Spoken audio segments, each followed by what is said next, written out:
Again, welcome everybody to our January 2026 51st year of INC. This is our monthly community connection. We are really excited to have everyone here. We have about 50 people that registered for this event. So we're hoping that we'll still definitely have folks that keep coming in. If my name's Keith Meyer, I'm the current president of INC. If you are coming in from a neighborhood, please throw your neighborhood and your name in the chat. We're going to have a lot of opportunity later for folks to interact. Unfortunately, we need to get through about a little bit of what INC is up to for the next year. We feel like I'm very excited. I think our board has put in a lot of work over the last 2 months or month and a half, I guess.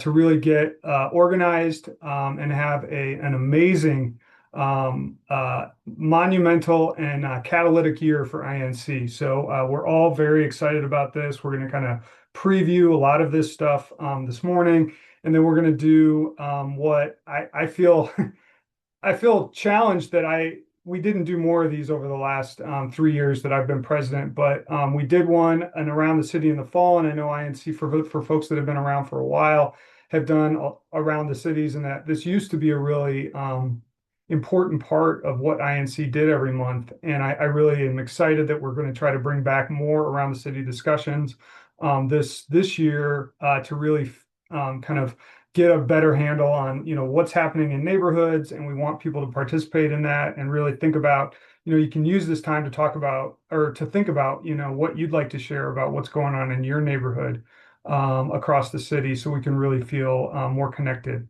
Again, it's hard. I'll just tell everybody too, if you're trying to send me any kind of private message, because of the way my screen's set up right now, I apologize if it takes me a little bit of time to get back to you in the chat, but I will try to do that as diligently as I can from my end. So, but we're going to go ahead and kind of get started.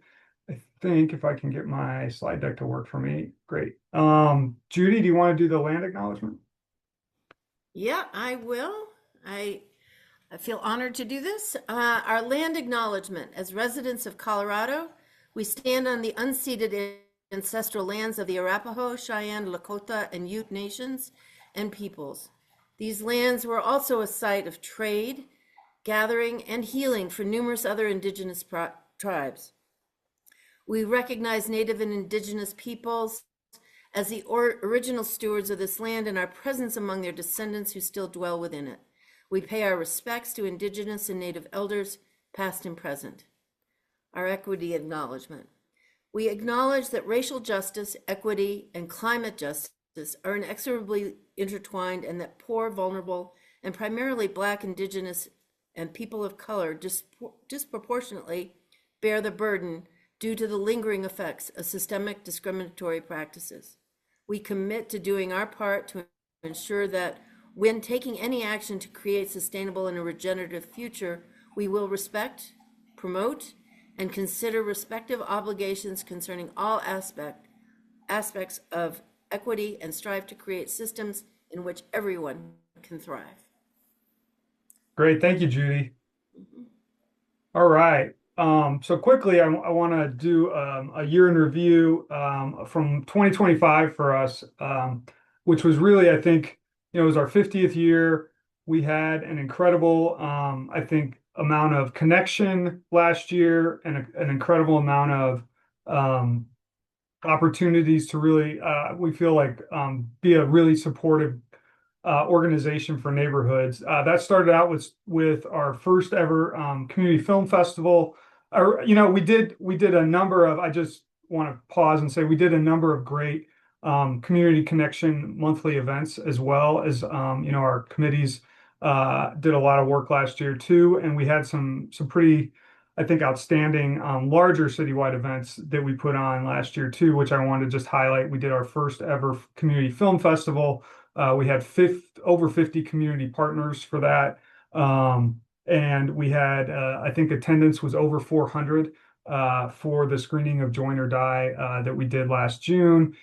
In July, we turned around and put together an amazing program on the soccer stadium and the development proposals around the soccer stadium and bringing in a national women's team to Denver, where we had 150 plus people and over, I think, about 15 neighborhood organizations partnering as well to put on an event at the Town Hall Collaborative that was really great. We're going to talk a little bit about this more later, but we did a neighborhood leadership summit where we brought together a lot of good information and educational opportunities during an entire day of programming, and then also paired that with a leadership dinner for R&O leaders specifically in September, and then in November we carried on long tradition of doing neighborhood appreciation and neighborhood award night with our 50th anniversary neighborhood celebration at the Art Hotel, which Judy helped to pretty much organize, and it was an amazing event. You know, Mayor Webb spoke along with Patty Calhoun from Westward, and it was just a really great evening. We really had a good time there. I want to do a really big shout out to the INC board who have put in just a tremendous amount of work over 2025 to bring all those events and activities together for neighborhoods, which I think is really incredible. And then this is always kind of one of my favorite things to do when making slide decks is just trying to highlight the incredible amount of partners that INC worked with and brought together last year. And I apologize. I know that I missed some folks and some organizations probably that were partners. As I was trying to put this slide together, I felt bad because I know that whether where I keep logos or whatever, I'm probably missing some groups in here. I know I'm missing a lot, and so I apologize for that. But this is just like a sample of all the partnerships that we created, and we're happy to work with, and we're really excited about working with last year in 2025, and we're excited about working with all these community partners again in the coming year, and really I like to think of these as, this isn't just a partner or a logo that's on something. This is a conversation and a community connection. And, all these connections and all these conversations, do take a lot of time, but it's worth it, I think, to kind of really build the coalition that INC is really, supposed to be doing as an organization. So, with that, I think, yeah, we're going to go through a little bit of our agenda here. We are to our business and committee reports.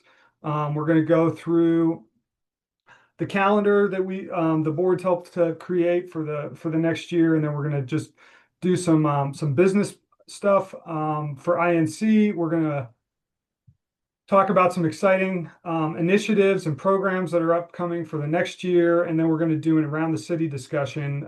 Hopefully we're going to get there by about 10 o'clock. And some of the things that I think we're going to try to limit the conversation around in terms of the announcements.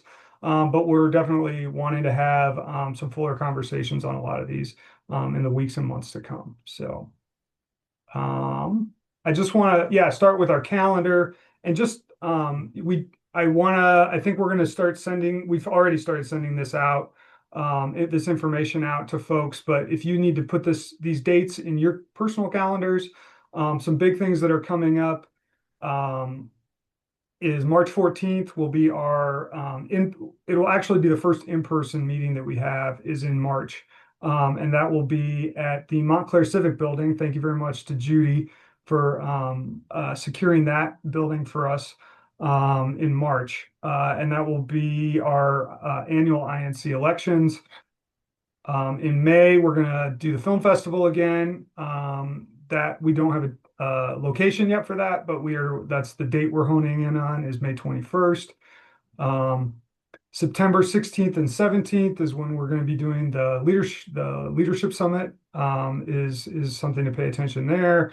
And then, we're targeting on November 12th for our annual awards event again. So just we'll be sending all these dates out in the INC newsletter. So you'll have those that you can put in your personal calendars. So we're really trying to make sure you all have information for the next year. All right. Keith, Yes. I just wanted to point out that on some of our monthly meetings, we're changing and adding to Thursdays. We're going to alternate between the Saturday time and virtual times as well as the dates. So just it won't be every Saturday, every monthly second Saturday. And so be aware of that.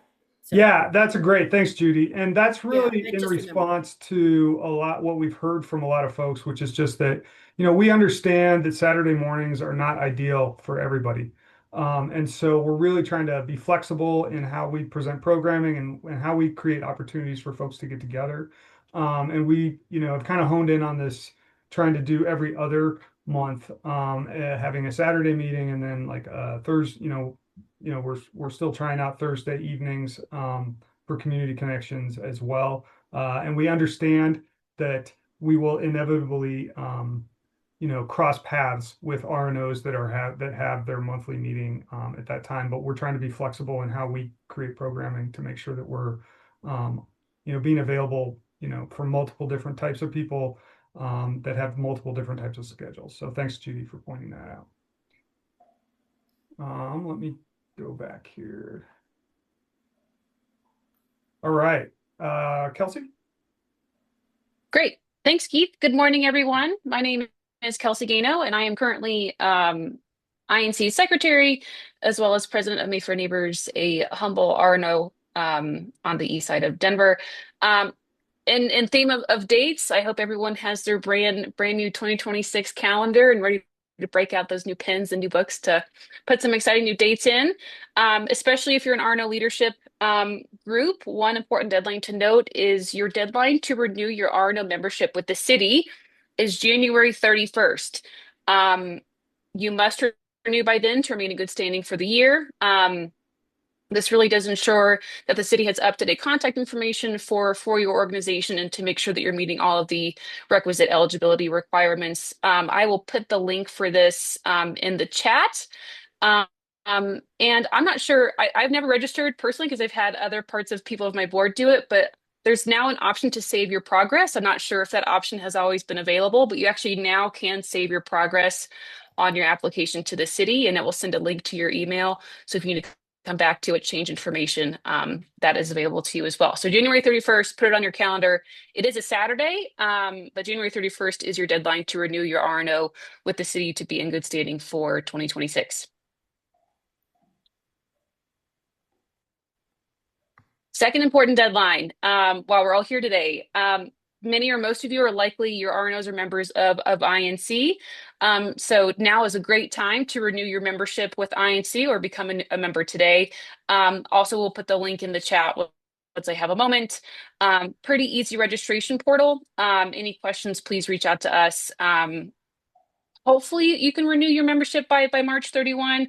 But better to get that taken care of sooner rather than later. So there's also an option for auto renewal. So if you're so inclined to just have one item checked off your to-do list on an annual basis, feel free to do that.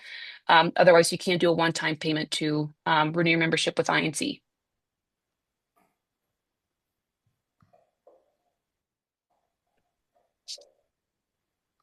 Great. Thanks so much, Kelsey. And yeah, when you get a chance, if you can throw the links in the chat for both the Yep. auto renewal, or I'm sorry, the INC renewal and the city renewal, that would be helpful, I think, for folks. Annette, are you on? I am. Perfect. Well, I'll just give a couple of quick things, actually. One is if you have just joined, please throw your name and what neighborhood you're from in the chat and say hi. And then Annette is our treasurer, who has taken on an amazing responsibility over the last year. We're really excited for the updates that she's done with our financing in terms of trying to get us kind of a little bit more current with our how we do our financing, basically with QuickBooks and QuickBooks Online, and has spent a lot of time doing that. So we really appreciate that. And she's here to give us a financial report. Um, yes, let's see. How do I, so what Can are, you see my screen? I can, Okay. thanks, Keith. So Annette Woodward, you're treasurer of INC and also on the board of the Cherry Creek North Neighborhood Association. We have spent, since I was elected, uh, transitioning our financials to QuickBooks Online.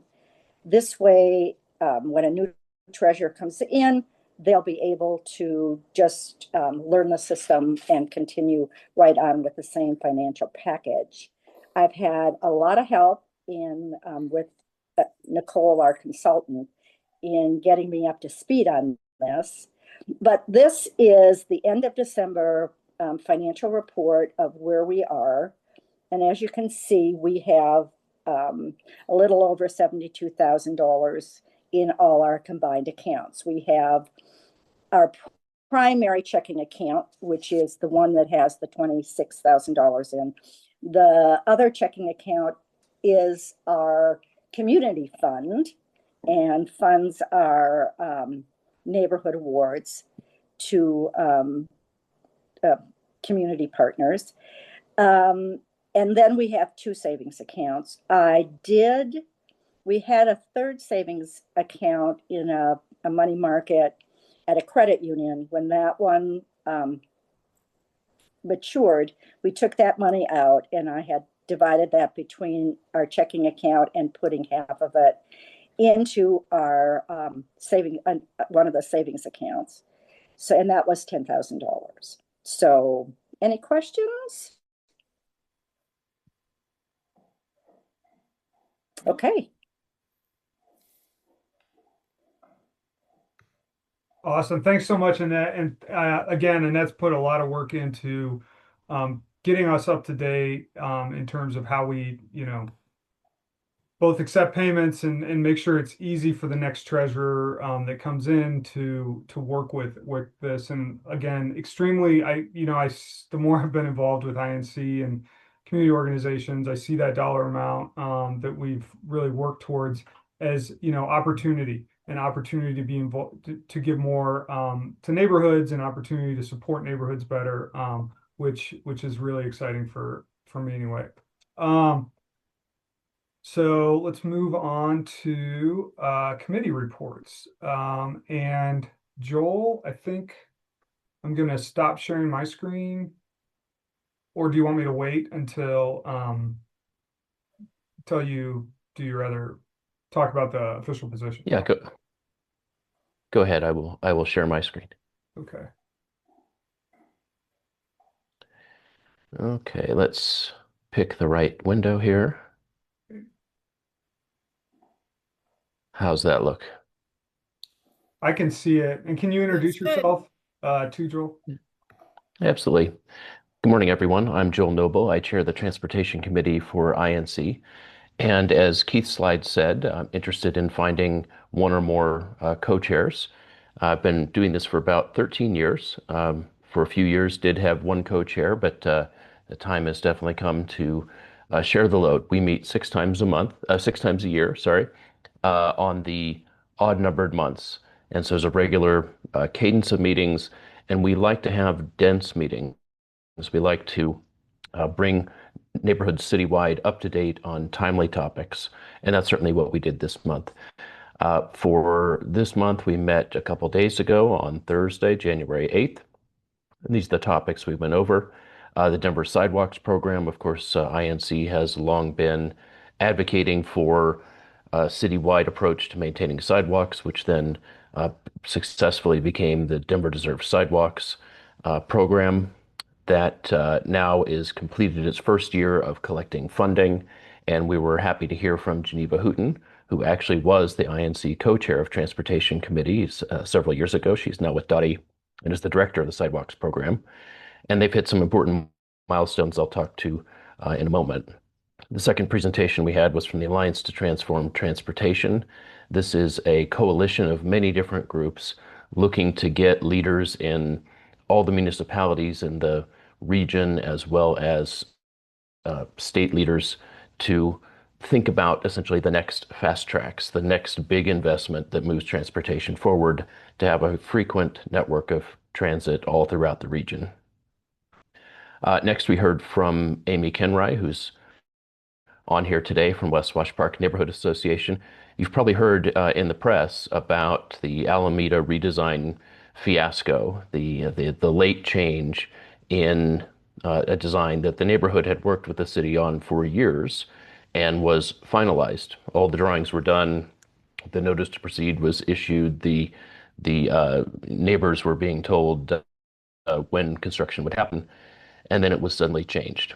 Um, this led to a motion at the committee meeting that will come to the delegates at a future meeting about a pattern that we're seeing at the committee over the last couple of years in this administration, where projects that neighborhoods are involved in designing, changing the streets, especially changing streets to be safer, after all the community input is done, after the designs are done, the designs change. And they are typically changing to be less safe without community engagement in the sudden change of designs. It's not only Alameda. It happened on West Colfax. It's happened many other places. So because we're seeing this pattern, we've prepared a motion that will be referred to the delegates about the importance, is very INC centric motion, the importance of neighborhood input on street design, rapidly implementing it after you reach that design with the neighborhoods, and some specific requests if designs have to change, not reducing their safety. So look for that at a future meeting. And finally, we ended the evening with a presentation I did that I'll do a version of later in this meeting about INC's transportation position statements. So I'll talk about that in a few minutes. Going back to the sidewalks topic, here are a few key links from Geneva's presentation. The overall sidewalks program site, just released 2 hours before our meeting, is the state of the system report. So I really recommend you go look at this. They've made a story map. If you've seen these before, it's kind of a scrolling report with embedded maps in it. And it is the Denver's best understanding of the state of the entire sidewalk network, where they exist, where they're too narrow, are they attached, are they detached, are they concrete, are they flagstone, where are they missing, etc.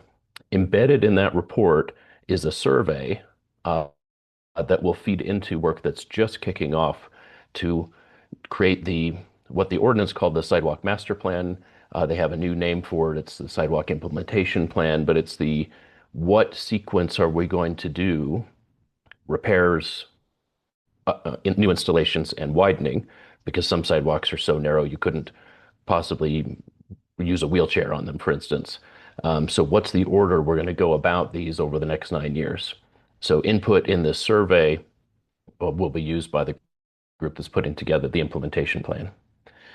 Of course, as always, if there is major sidewalk damage, you can report that through 311. Don't call 311 and wait on the phone. Use this link. There's a specific form for major sidewalk damage where they'll walk you through collecting the information that they want. And if you have information about the program overall, they have an email address for the sidewalks program. And then just finally for this segment, since we went virtual with the pandemic, every single INC Transportation Committee meeting is available recorded on the INC YouTube channel. So Denver INC 5280 is the YouTube channel, and our meetings are open to all. You don't have to be a delegate. So if there's somebody in your neighborhood interested in transportation topics, interested in street safety, have them drop me a note and we'll add them to the list. Thanks.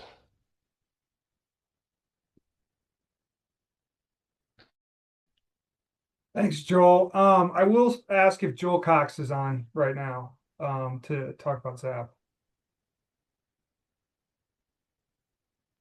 Keith, there was a question in the chat that might be good for Joel to address about from Bill Hare about INC's role with transportation with Dottie, being advocate or observer?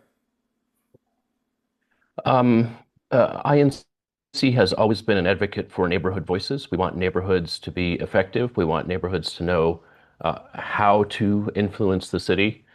And INC also, where there's a consensus opinion, this will lead into my next presentation, where there's a consensus opinion across neighborhood groups advocating for that. Those tend to be more general statements. So INC, for instance, this motion that will be coming forward is going to be at kind of a high level. It's going to say it's important to listen to neighborhoods on street design changes. It's important to implement them quickly.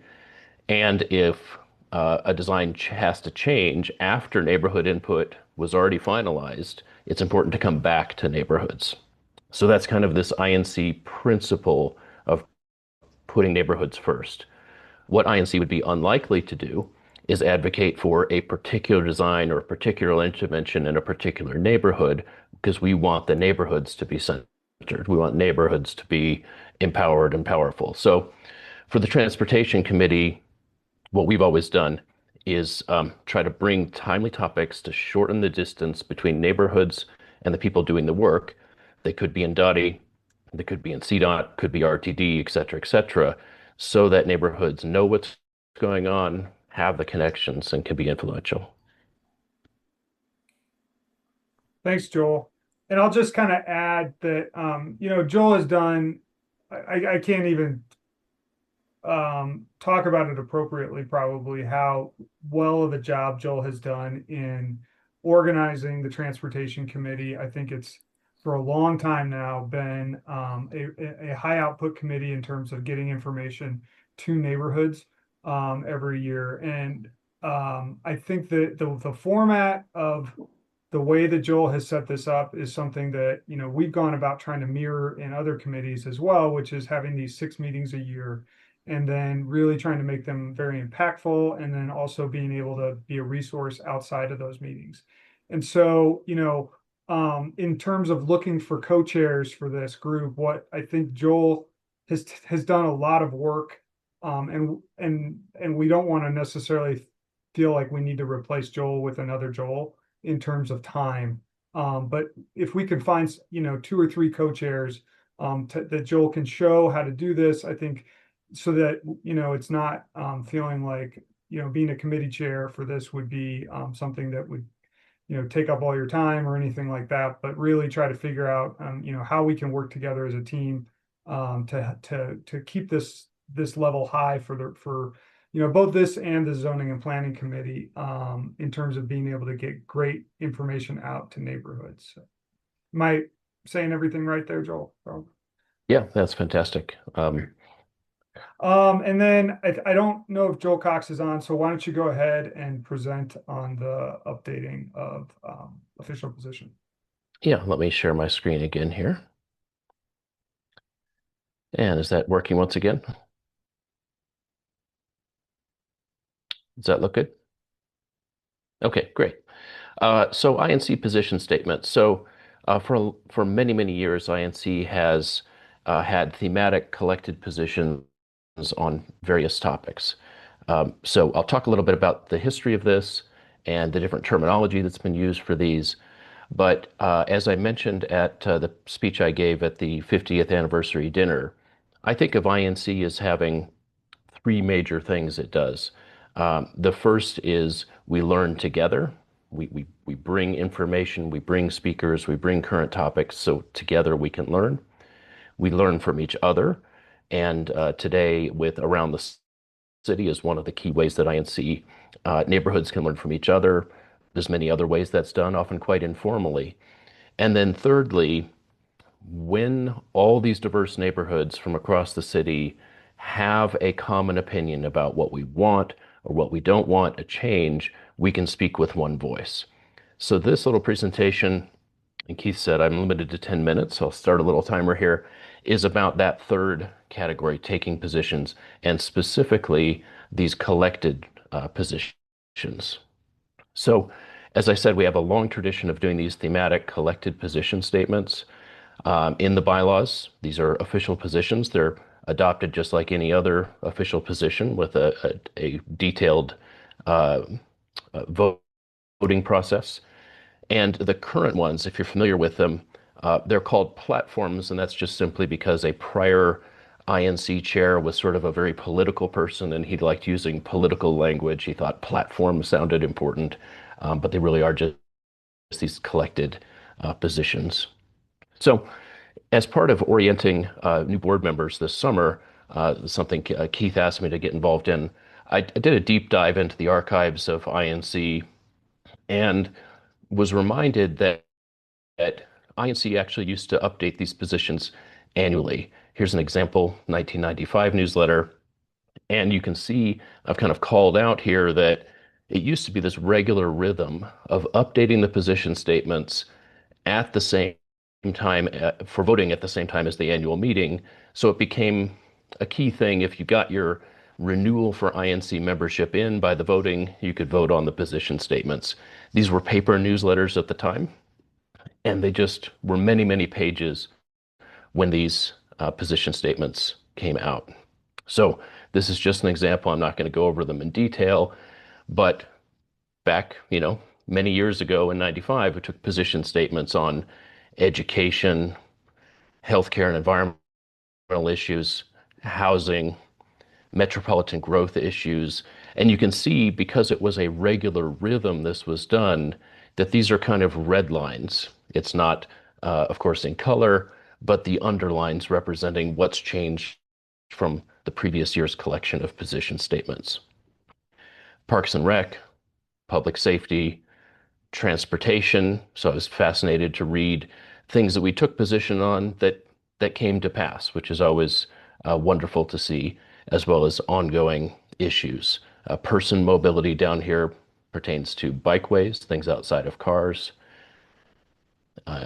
changes to the airport, etc., and then zoning and planning, of course. And again, just reminders throughout, INC position statements got voted on at the annual meeting, which made a nice rhythm. Now, INC sort of got away from updating those, probably just, kind of forgot, time moved on. And then we updated them in 2014, 2015. These are the first pages of the zoning and planning platform and the transportation platform. And again, platform was just a word that the president at the time wanted to use, but these are collected position statement documents, about 10 pages each. And just like what you saw in those 1995 newsletters, they're numbered lists of grouped thematic things that the INC delegates voted on and are broad principle things we want to see the city work on. We want, as matter of principle, for neighborhoods to influence. And they've been pretty successful. The zoning and planning platform, I'll just call out a few things here from the current set of position statements. You're probably familiar with what CPD is doing with the neighborhood planning initiatives, NPI plans. You may not remember that it was INC who called for that. For many decades, there were neighborhood plans, but only some neighborhoods had them. And the city had limited resources, and they tended to do neighborhood plans only when an area was expected to see a lot of change. And so it was a real disparity about the amount of influence that different neighborhoods had, because going through a neighborhood planning process gives a lot of influence in setting the future direction. We called for every neighborhood to have a neighborhood plan updated every 15 years. The city responded by developing the neighborhood planning initiative. We asked for earlier notification of rezoning applications.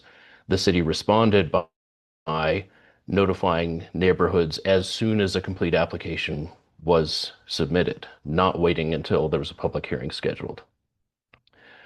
We called for updating the Blueprint Denver map every time there was a new small area plan or neighborhood plan, so there weren't two different maps being confusing. We asked for planning board to be televised. It used to be that if you wanted to go to planning board, you had to show up on Wednesday afternoon. That was the only way to really watch what was going on. And they responded by televising it. Revising the neglected and derelict ordinance, which just happened recently. Revising it, unfortunately, did not have much community input, but There were important changes that were made, and we've been calling for many years for changes to be made. Um, I'm not going to go into this in detail. It is enormously heartening to go back to these documents and look at how many things we asked for that have been done. That isn't to say that they all got done because INC asked for it, but I will assert that because INC asked for it, because these are consensus points across the neighborhoods in Denver, represented through INC, that it made it much easier for the city or whatever agency to go forward with them, knowing that these are things the community wants.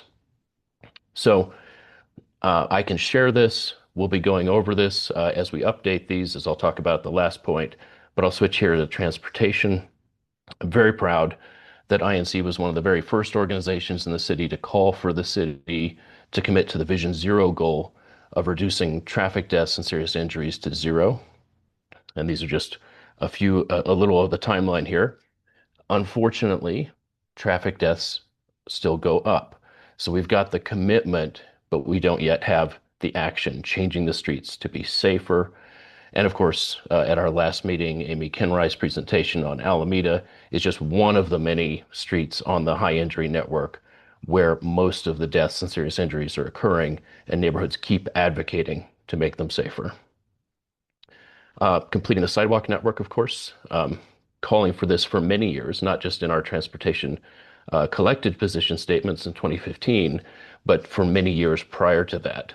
And it's just neat that a former co-chair of the transportation committee is now leading that in Dottie.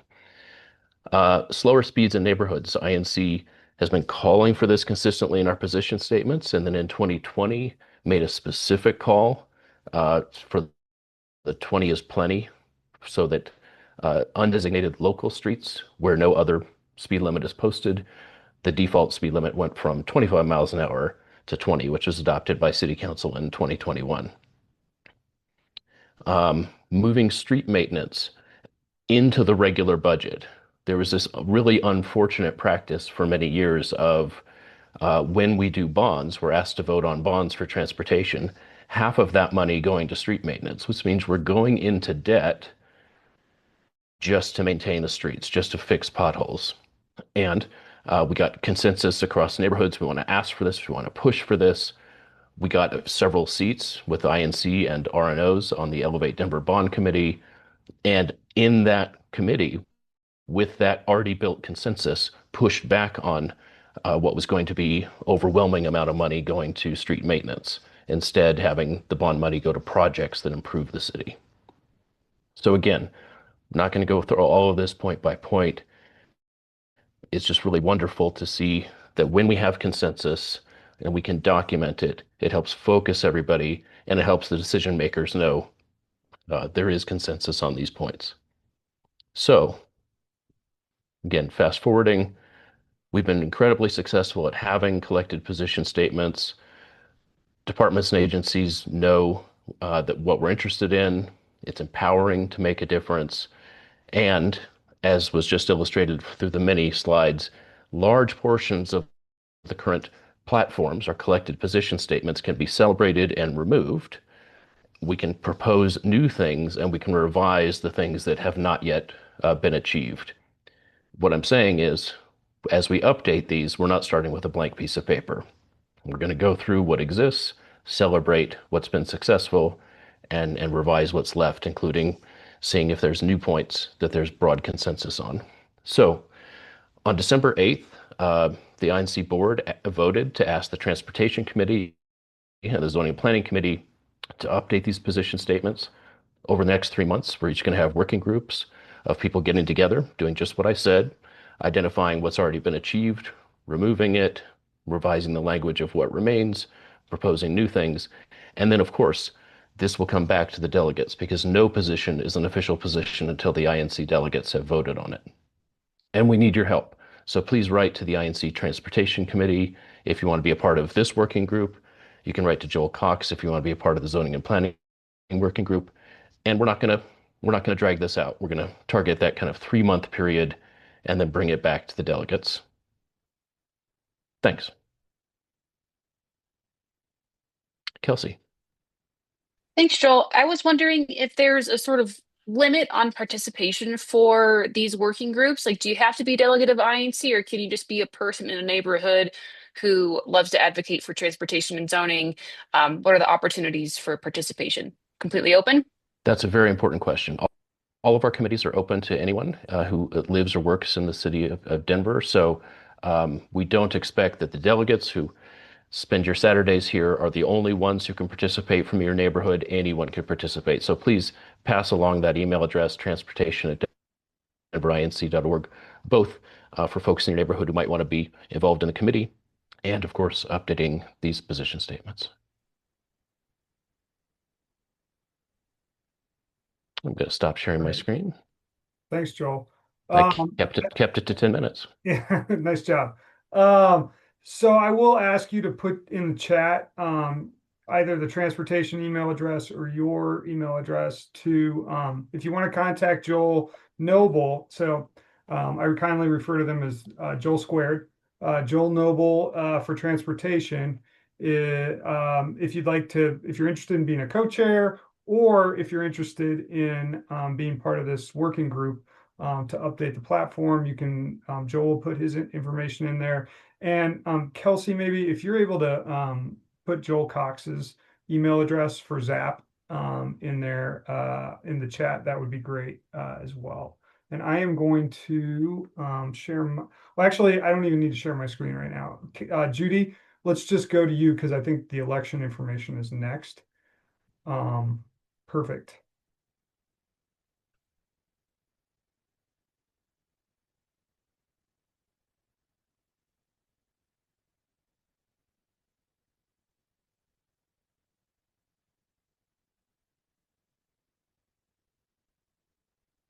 My computer's very slow this morning. So here we go. And can everybody see that? It's supposed to be in, there we go. We good? Yep. All right. This will be quick, short and sweet, but we are in election time and seeking nominations. So this will be the same presentation I'll give at the February meeting as well, but with some updates, I hope, at the time. Here's the election. Here's our process, our nomination process. Just to let you know, I'm chairing the nominating committee. We're calling for nominations starting with the announcements that's come out this last week, as well as at today's meeting, that's 60 days in advance of the annual meeting, which will be March 14th. Here, what our process is that we really want to identify interested nominees through various methods. And this is one of those methods to let all y'all know it's a great turnout today. And we really encourage people who are interested in running for the positions that you'll see ahead. We would love to be in touch with you. What you need to do in order to run or be on the board is that you need to be a named delegate from your RNO, and that RNO needs to be in good standing with the city. So back to what, both with the city and with INC. So back to what Kelsey was alerted everybody to earlier in our meeting, is that to get registered with the city and get registered with INC. So those are two important pieces to be a nominee, and for you to be able to assess you're interested in the positions. We have job descriptions, and we can talk about time and responsibility and the roles and expectations that anybody who's really interested can hear about that. And if you want to put your name in the hat or agree to have somebody else put your name in the hat, we would ask for a brief statement of your vision for how you can engage with INC. Here's a little bit of the timeline for that. We're doing the first point. The February delegate meeting will be the last time that we can take nominations from the floor. Just to point out, that will be an online Zoom meeting only. It will not be a hybrid meeting. So that's our last opportunity to take nominations from this group and from this meeting, but it is not the last time nominations can be added. People can put their name in the hat up to 228. It would be best by 220, but 228 is certainly the latest that we could take things. What we do after that is confirm the eligibility, what I just talked about before, ask for statements, and we would post those statements, both the slate, who's running for what, and the statements on the website and in emails. And at our annual meeting, we would have present that slate, have candidates introduce themselves, and voting by the attending delegates, both online and in person. So that's that process. Here is what the positions that are up for election. And right now, we have no known candidates, but president and secretary are both open positions, and we have 3 at-large open positions. We will have nominees coming shortly, but we just wanted to present these. And here are the positions that are not up for election this year, which is one of the reasons why I'm chairing the nominations committee. And Annette Woodward is our treasurer, and we have Joel Cox from University Park and Kelsey Gano, Mayfair Neighbors. Their positions are not up for right now. So this is procedure for taking nominations from the floor. You don't need to worry about that.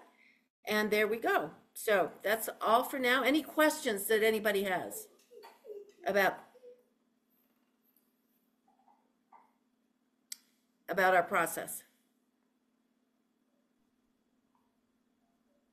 All right, thank you. I only encourage you that if you're interested, please, I'll put my email in the chat, and or anybody on the board is welcome to take your interest and talk with you further about it. But I'd be delighted to have people join us and think about running for the board, these positions, and welcome to talk with you about it and just brainstorm with you. So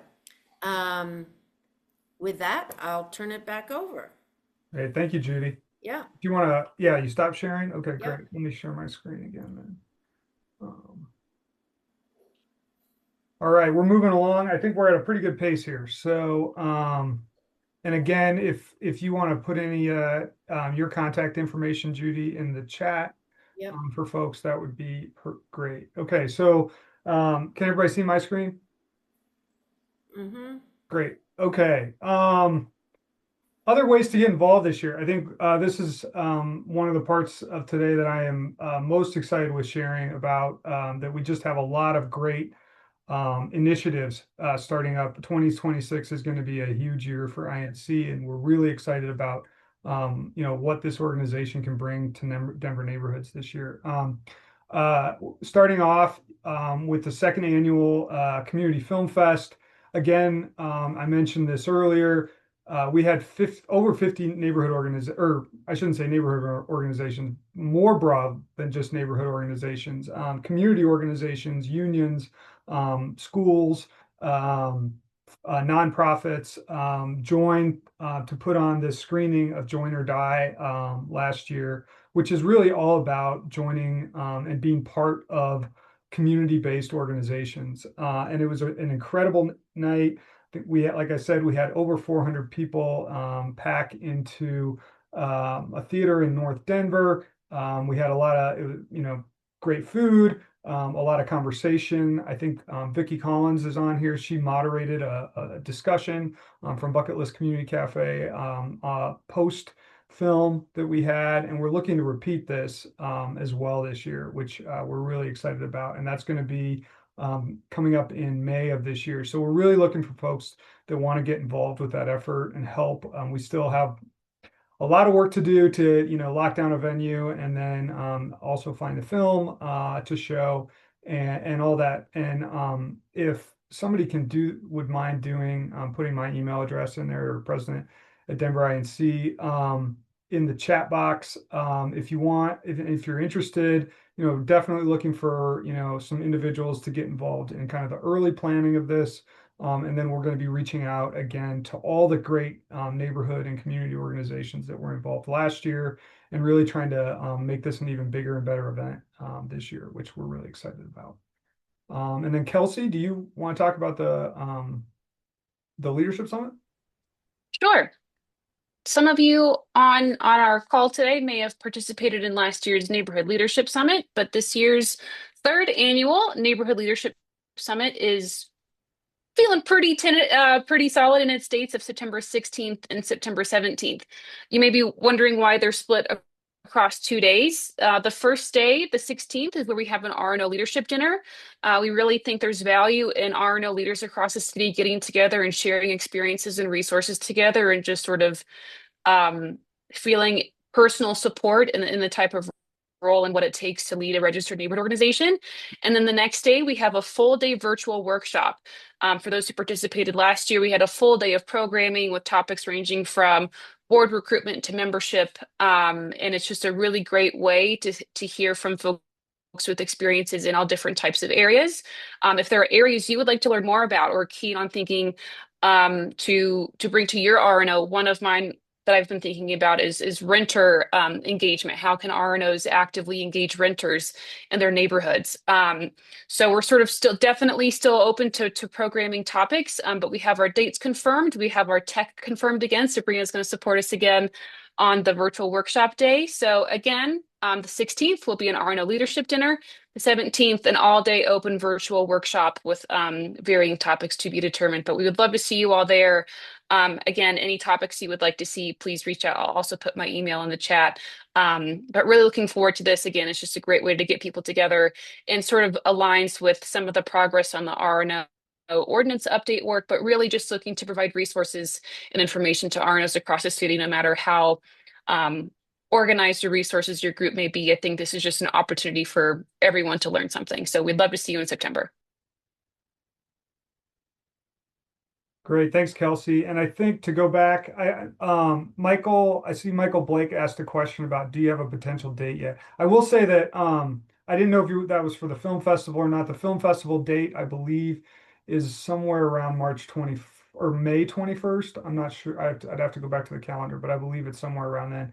And then the dates for the Leadership Summit, it's a little deceptive here because we're using graphics from last year, but it will be right around the same date time of the 16th and 17th of September of this year. So yeah, put those in your calendar, and then definitely, if Kelsey, if you want to put your information. Kelsey is leading this up again, which we're very excited about, and she did such a great job last year, and we've already locked in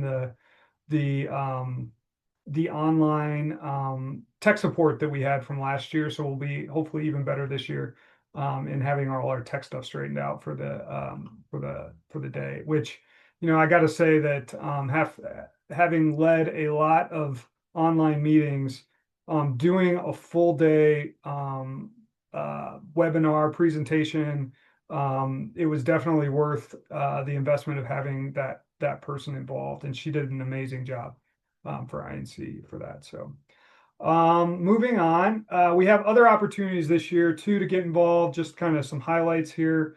Beyond the Film Fest and the Leadership Summit, we have our award celebration that's going to come up later in November. We have our annual youth awards that we'll talk more about this spring.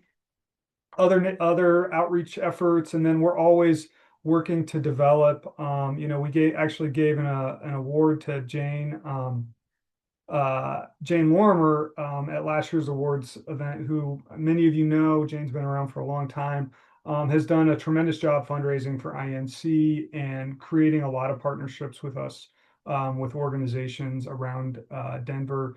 And we're always looking for folks that want to help us to secure more partners and sponsors for INC events.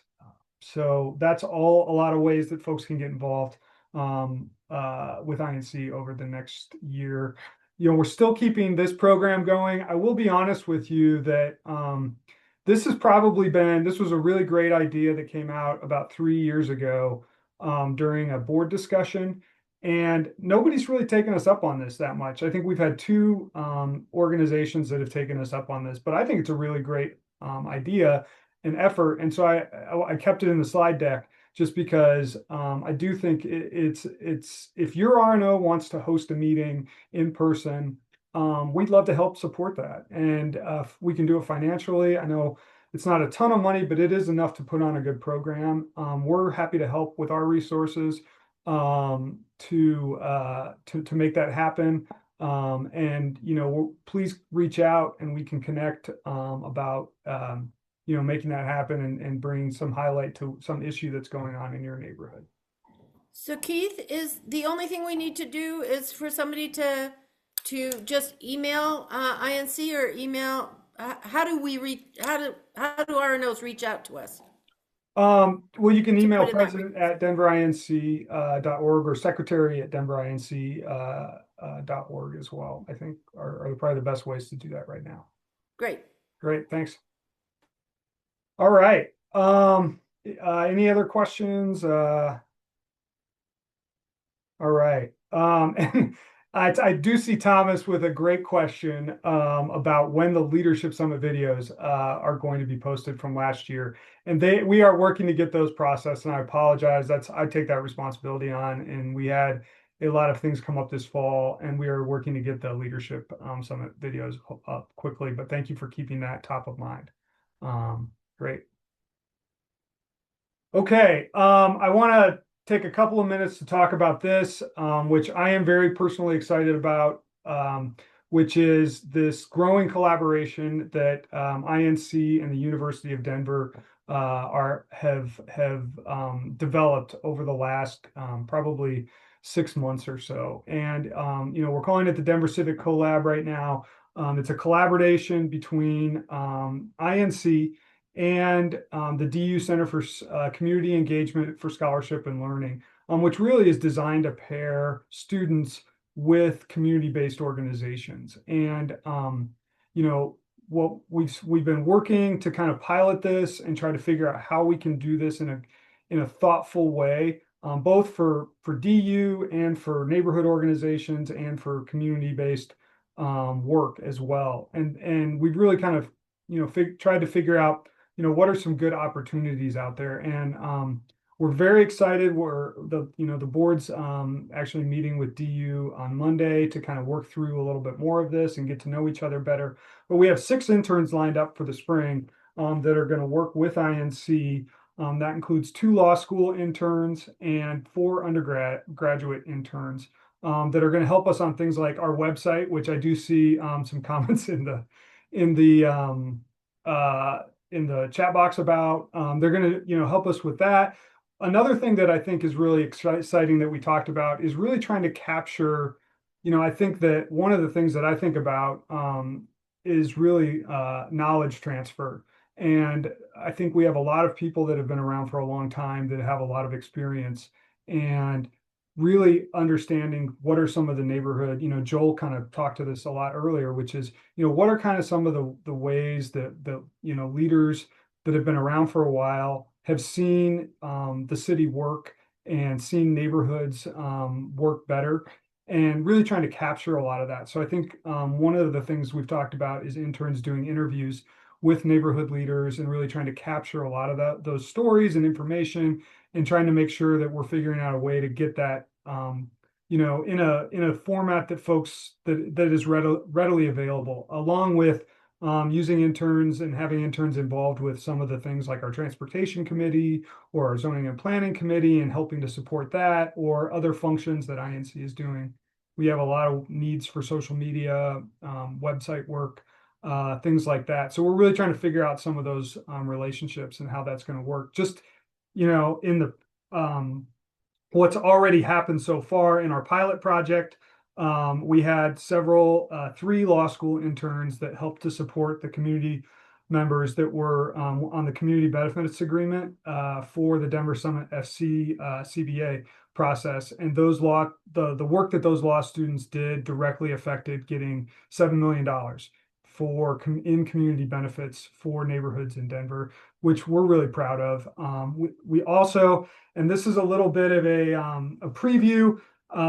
We have been under a little bit of a media or disclosure ban from really talking about this much, but INC has some fairly big news that's going to come out this week that I can just give a little preview of, because we're still on a bit of a media ban until midweek. But we are very excited that this partnership with DU has been able to secure a large block grant to give micro grants out to community organizations and members across the city starting this year.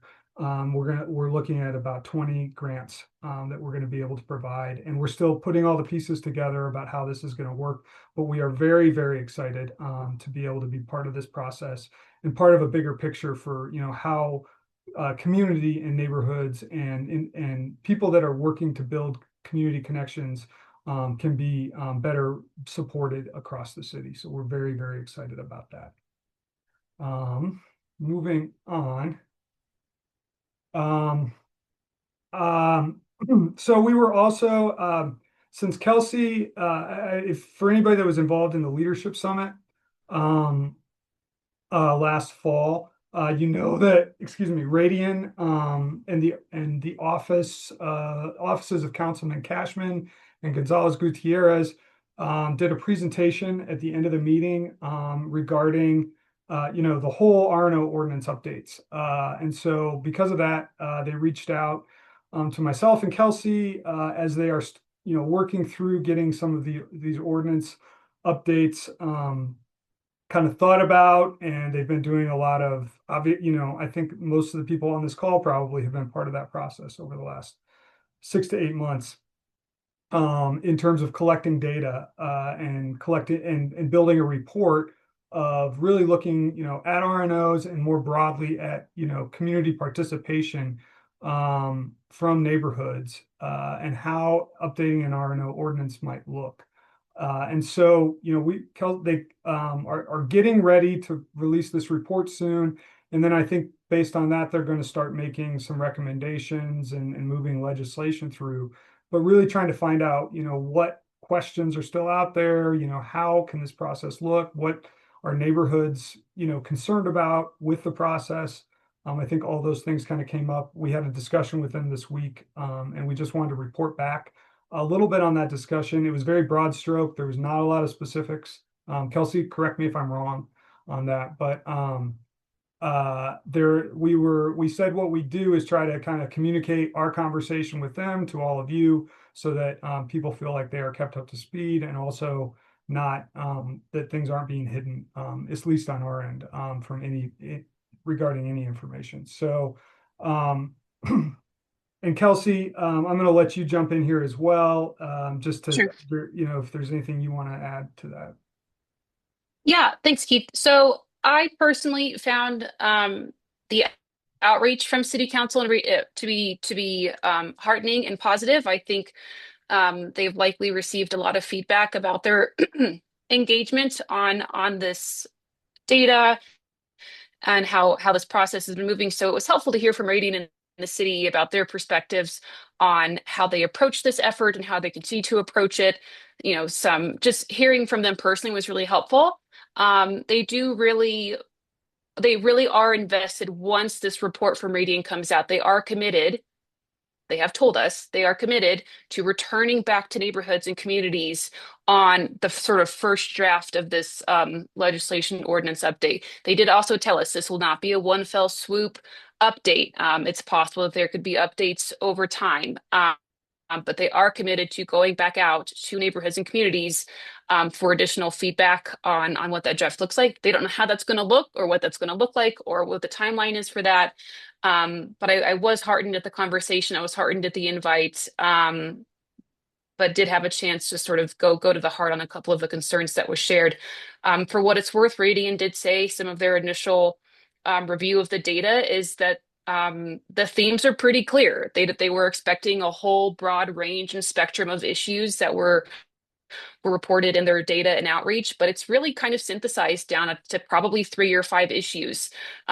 So definitely sort of prepare your groups and your RNOs for what this could look like, and see if you really can engage your board and its members to participate in what this potential follow-up dialogue on the draft ordinance could look like. But it's a step in a direction, and we at least have a foot in the door and a connection with Radiant in the city. So stay tuned, and we're here to support RNOs with contacting those offices as best as we can. Great, thanks, Kelsey. And I'll just kind of piggyback on that and say that, the things that were, well, I would say that I agree with what Kelsey said, but I would also say that from my perspective, the conversation is that while they have their big themes that I think that they are locked around, I don't think they understand the nuances of these kind of bigger themes.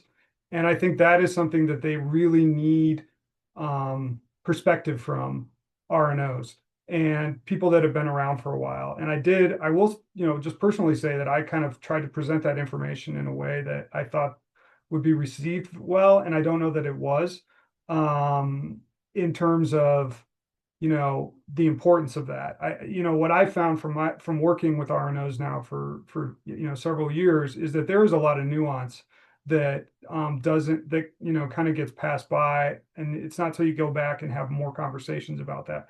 So I think Kelsey and I both encouraged the whole team from the city and Radiant to really think about ways to connect back with RNOs and community. And I think they want to obviously talk to more than just RNOs about this, but community members about how these kind of bigger theme, like the nuances of kind of these bigger themes. And I will just say that they, we haven't had this discussion in INC yet, and they asked if we had, and I, was not able to say yes, but there is a real conversation that's going to happen around maps and designations of RNOs around, your boundaries. And so if you have an opinion about that, and you have some things that think are good to be part of this conversation, I mean, now's your time to start, figuring out a way to organize those opinions, organize those thoughts, have those conversations with your board, have those conversations with your own RNO, have those conversations with Inc.,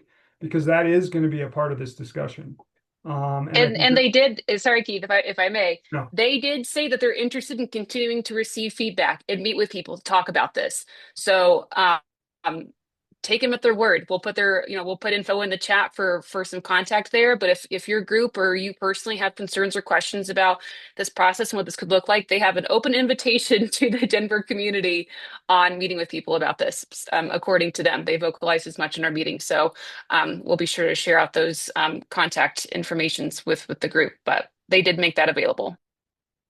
Great. And yeah, I think we did talk to about trying to bring them to our I think it's our February 12th meeting, someone from this group. So, and maybe the report will be out by then, so that we can really, have some better conversations about it. But they weren't even specific about that.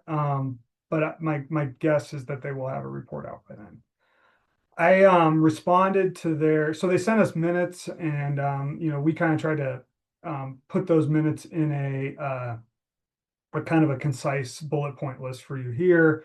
But I responded to them with a couple of things that I thought, well, maybe I should just bring this to everybody at INC as well, which one is, and I'll put this in the chat as well, but I've really been following this Substack, which is a blog or online publication, which is I think that something that's very relevant for everyone on this call. And so if you want to get into some of I think it's a little bit more academic, because the person that writes it is he's a professor, I think, in some school in Oregon, but he talks a lot.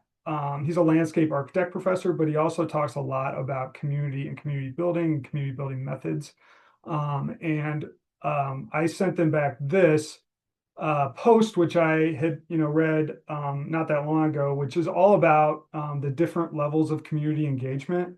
And I'm just going to kind of he gets into some graphs and understanding like the power of different types of community engagement. And this is a conversation that Kelsey and I had with the office, which is that, you know, our feeling, or my feeling anyway, is that there's a lot of survey burnout from folks, and the fact that they feel like all their community interaction with the city is really about surveys, and that they really want, there's a lot of people out there that want to be more part of the conversation. And so I think that that's one thing we really tried to, you know, talk to the office about, and they are cognizant of that.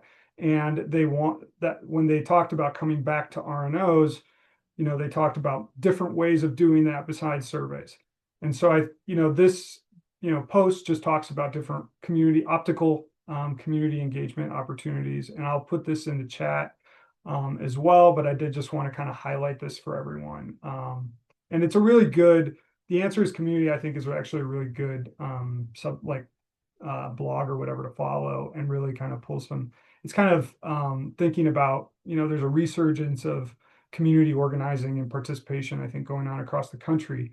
And this is really kind of talking about, like, you know, how can we do it better type of things, which I think is really important. So I also kind of highlighted, you know, I think there's you know, a discussion that we probably need to have as an organization with RNOs, and also RNOs need to have themselves this discussion, which is how RNOs can better support themselves and their leaders, and the people that want to be participants in that process. And what are the support mechanisms that can do that, like childcare or language services or transportation to meetings and things like that, stipends as well. And, you know, what are the support mechanisms that can be installed in an ordinance potentially that give support to volunteer-based groups like this, to really broaden the scope of who can be involved. So I think, you know, those were some conversations as well that I hope will kind of get more developed this spring. So is there any kind of relevant questions about this? We don't have a whole lot of specifics that we can answer, I think, for the city, but just that, you know, kind of pushing that we were, you know, trying to push to get them more involved in neighborhoods. So this process with neighborhoods this spring. So if there's not, I would like to move on. I think, are we around 10 o'clock? Oh, we're a little past 10. So we're going to definitely need to move through this around the city. And we've talked about the best way to do this, because we've never really done this online, which is, I think, first of all, I'm going to do this myself, but I would like to make sure everybody knows that you can switch your view. In fact, you know what? I don't even think I need to share my screen anymore for this.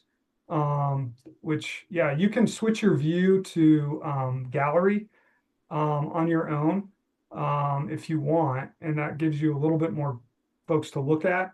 So the way that we're going to try to work this, I think, and Judy and Kelsey, I think, are going to be in charge of this, is to, if you have something you want to share about your neighborhood, please raise your hand electronically. Use your little Use your icon. raise hand. Yeah, and then and you react, and that'll bring you up to the front. right. And then if you want to ask a question about something from a speaker, please do it in the chat.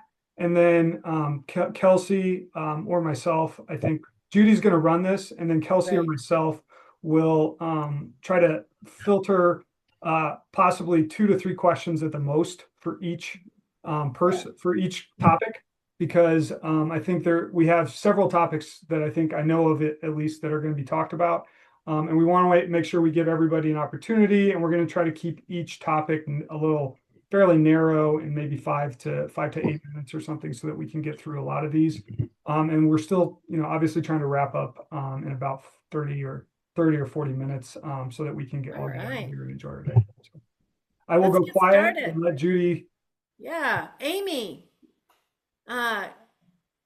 welcome, and come off of mute, and there you go. Let's hear what's happening.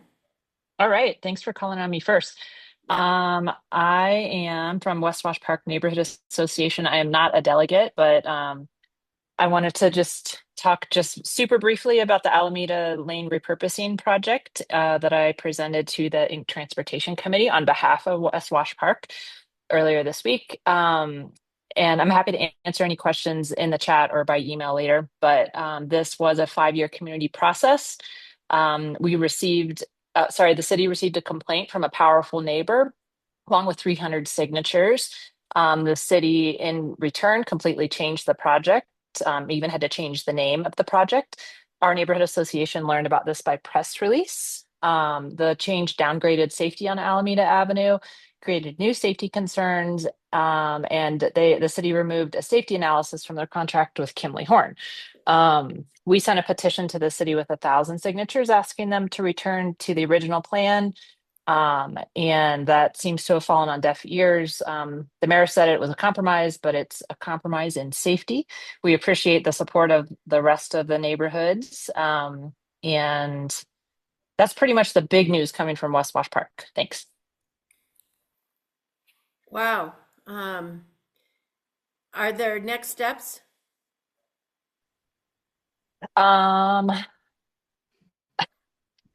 You all could join the City Council's Transportation Committee meeting with us as we watch City Council Transportation Committee ask Dottie questions on I think it's the 21st at 1 o'clock.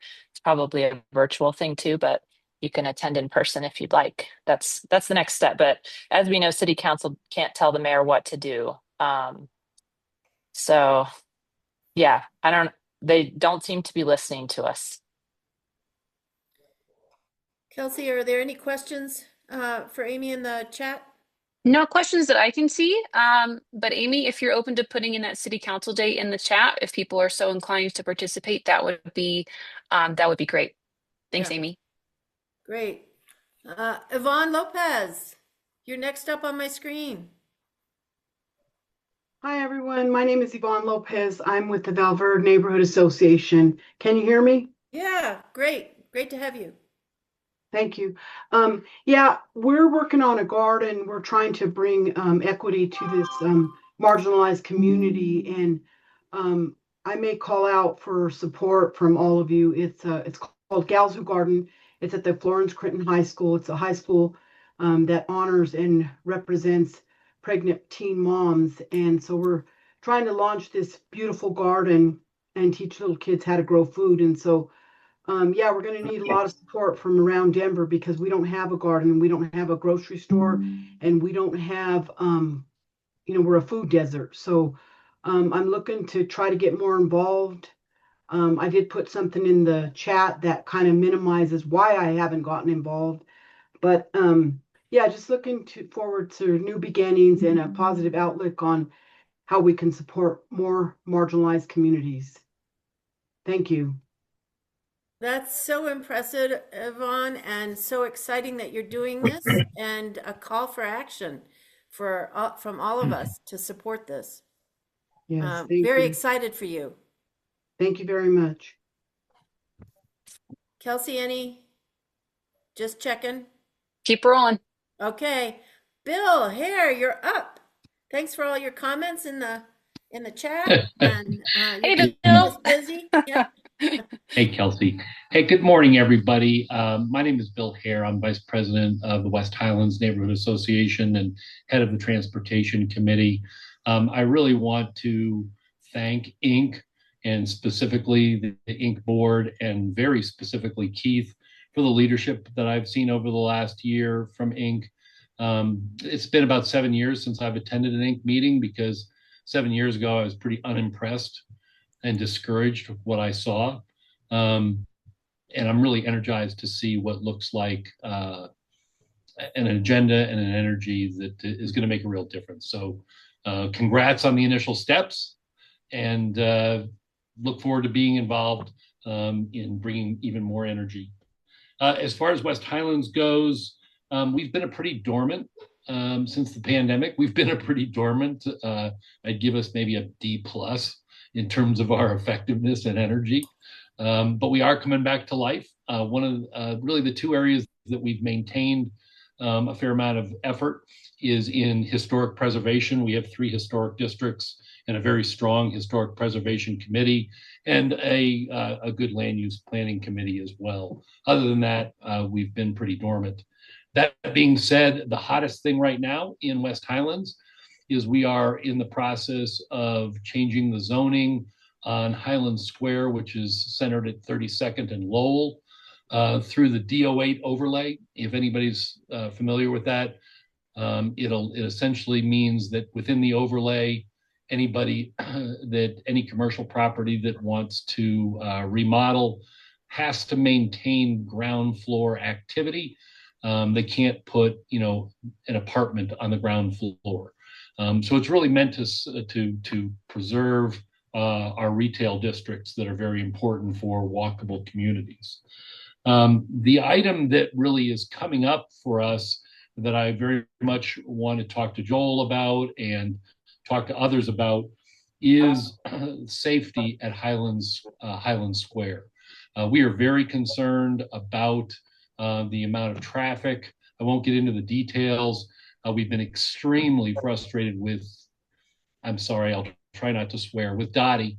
And we are trying to look for ways to have a greater impact with Dottie.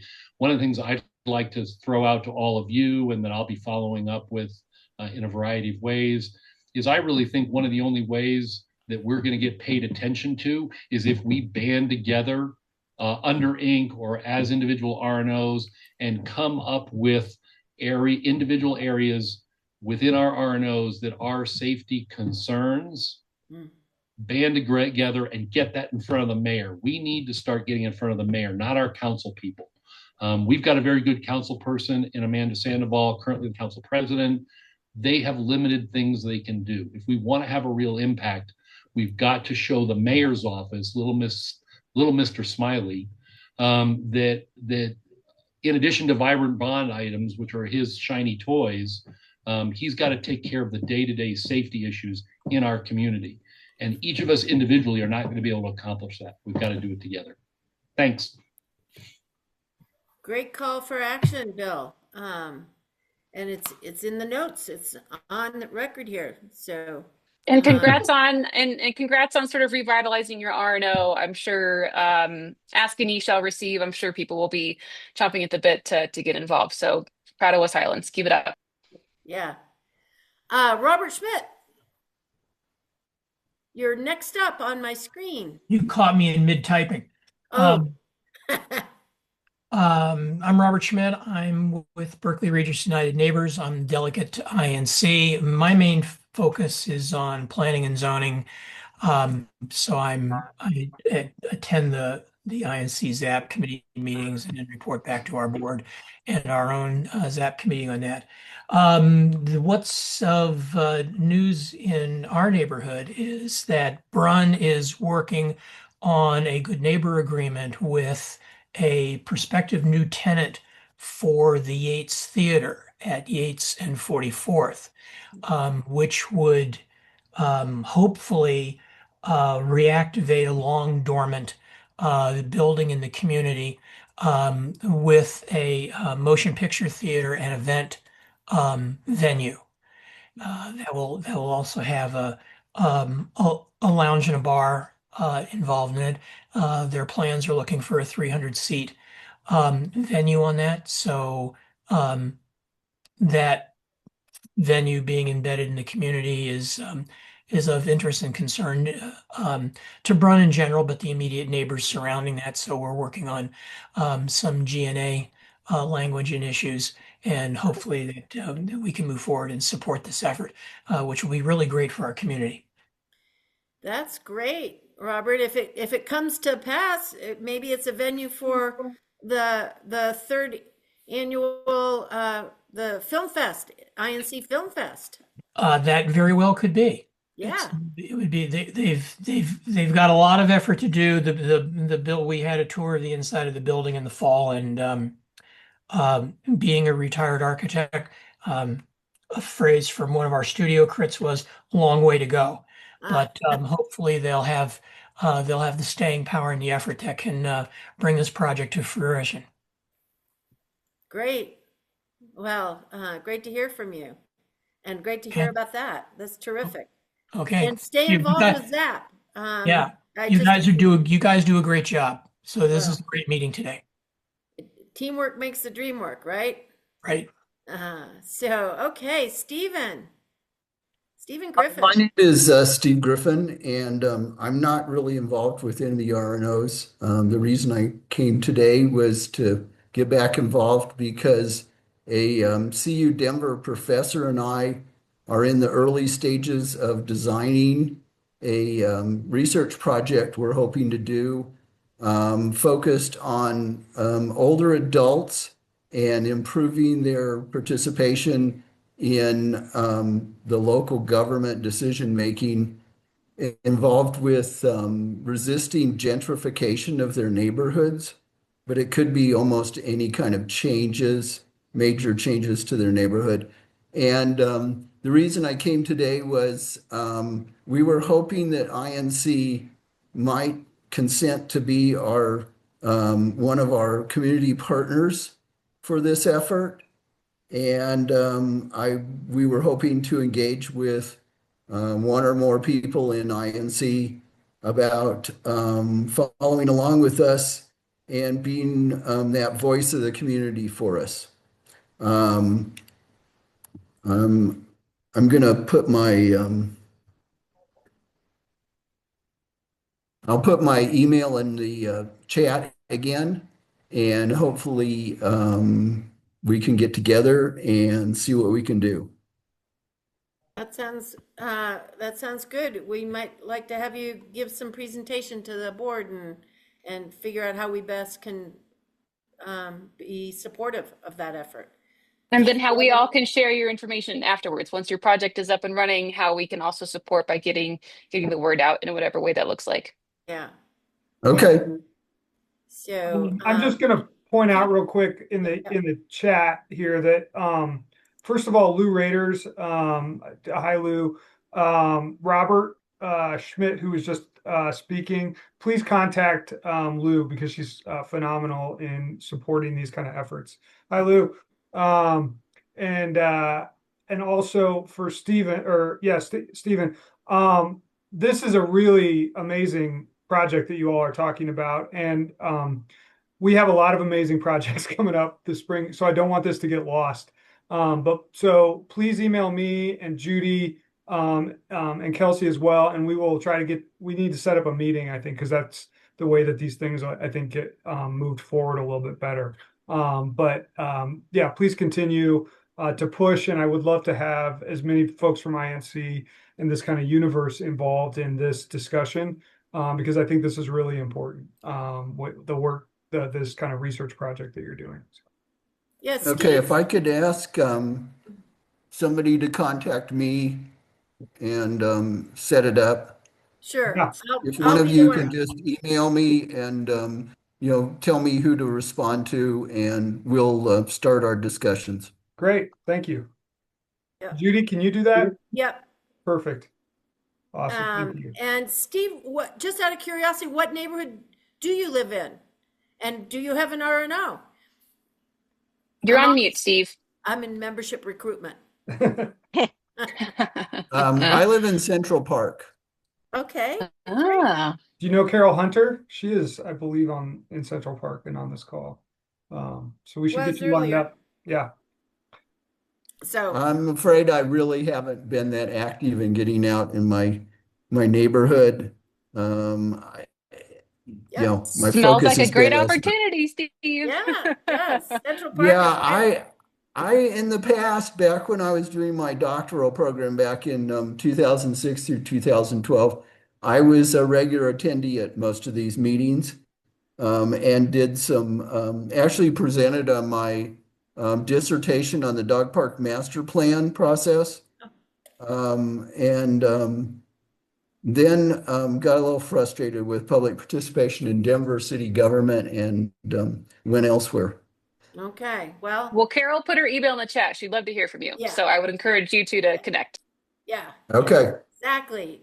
Shelby Drulis, am I pronouncing your last name correctly? You are, yes. And actually, I'm going to pull Keith on here real quick. I wanted to chat about We Knew and the new women's soccer stadium CBA process. But Keith, you want to tee that up for us real quick? Sure. Some folks know I was involved in the CBA process for the soccer stadium. from INC, not really representing our positions, but really just kind of wanting to be involved and making sure INC was part of this discussion. I invited several folks from the CBA committee to come to this meeting and present and talk about. We just got. I think the city council recognized this, which I appreciated, and I think everybody from WENU, which stands for West East Neighborhoods United, and is the really a conglomeration of neighborhoods that were on the west side of the Platte and neighborhoods that were on the east side of the Platte, along with other nonprofit organizations and community groups around the area.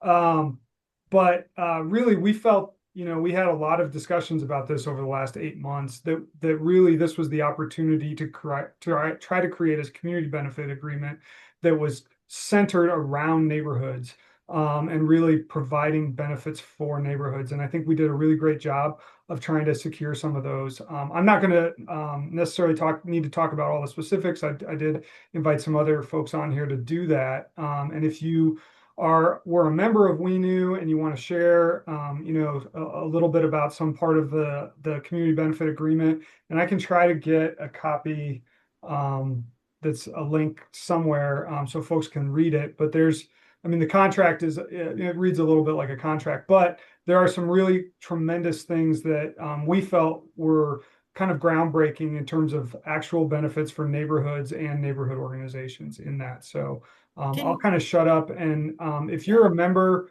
of WENU, feel free to speak up after. I think Shelby's probably going to talk a little bit, but then, yeah. Yes, I saw there were a number of us on here in addition to Keith. I think I saw Amy Kenright, Yvonne, and Adriana Lopez. Adriana was one of our chairs along with Tim Lopez, who I think is on here, Michelle Baldwin, Thomas DePero. There were a whole bunch of us from the community who were involved in this process, and it was an incredible learning process. And I think we secured some amazing benefits for the immediate surrounding community, for Denver at large. And I think this community benefits agreement is really going to serve as a model nationally for going forward for other communities, for other cities that are looking to develop community benefits agreements, particularly with regard to stadiums, arenas. One of the cool things that we secured as part of this was a LEED certification for the building, which is almost unheard of in one of these stadium community benefit agreements. And Keith was really instrumental in helping us to bring in experts for that, and was, I think, a really big win for our community. But to give you just a really quick background on this, there were a number of RNOs and community organizations that came together to organize and basically negotiate with the owners of the Denver Summit FC, the new women's NWSL team that is looking to build a stadium over in Santa Fe Yards, the old Gates rubber factory that's been sitting empty for a long time now. And we basically came together saying, you're looking to build this stadium in our backyard, and you want to be a part of our community. What are you going to be contributing to be a part of this community? The team was fantastic in working with us, negotiating with us, and we proposed a number of ways that they could contribute across 5 different areas. That was in social equity, sustainability, transportation, business and labor, and then art, history, and culture. We looked at all different ways they could contribute in these areas, from funding, working on projects with the community, and then advocating as an additional voice alongside RNOs and other organizations, trying to really help build up and make our neighborhoods better places to live. One of the coolest things we secured was a continual funding source from the team. The summit has agreed to give $400,000 to a community fund in the first year, and then $300,000 every year after that can be spent on activities, on programs in the community. And I'll let some of the other WENU members chime in on those areas. But essentially, this is a way we can start funding programs in our community that are tied into work with the summit, that are tied into environmental justice, that are tied into housing programs, just basically ways we can help make our communities better places to live. And we're hoping that this stadium and site will serve as a center point to bring sort of a divided South Denver back together. Santa Fe really kind of cuts a scar through our communities, through our neighborhoods. And we're really thinking this will serve as a focal point to bring the east side, the west sides back together. And have these awesome team celebrations together, cheering sections, rooting for our women's team, hopefully as we win championship after championship. So if there are any other We Knew members on here that wanted to jump in and talk about some of the specifics, feel free to jump in. Yeah, and I'll moderate this a little bit just to, so I know I see Amy and Yvonne. I don't know if one of you wants to jump in. Um, Hi, everyone. Yeah, I just wanted to add my perspective. I think, as Shelby mentioned and Keith, this was an amazing experience, but I would like to see in the future more around respect for people who have lived experience. My family goes back over 200 years in Colorado, and I just think sometimes there was like Stephen Griffin mentioned, there we want to honor and we want to invite gentrification, but we also want it done in a respectful manner, and we also want it done where everybody gets a voice at the table, especially elders.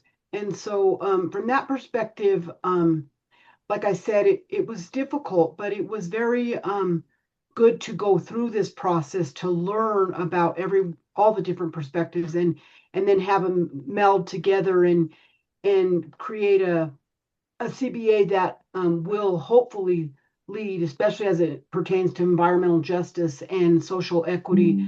We fought long and hard for housing, but there were some things that deterred that right at the very beginning. So we didn't get that in. So I'm hoping and looking forward to working on the CAC and the CIF to ensure that marginalized neighborhoods and displacement is at the forefront along with trees.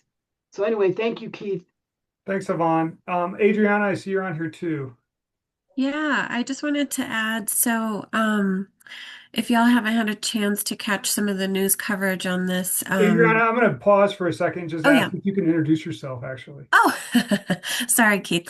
Hi, everyone. I'm Adriana Lopez, and I'm the president of Valverde Neighborhood Association, and I was lucky enough to serve as one of the 4 chairs on West East Neighbors United. So nice to meet you all.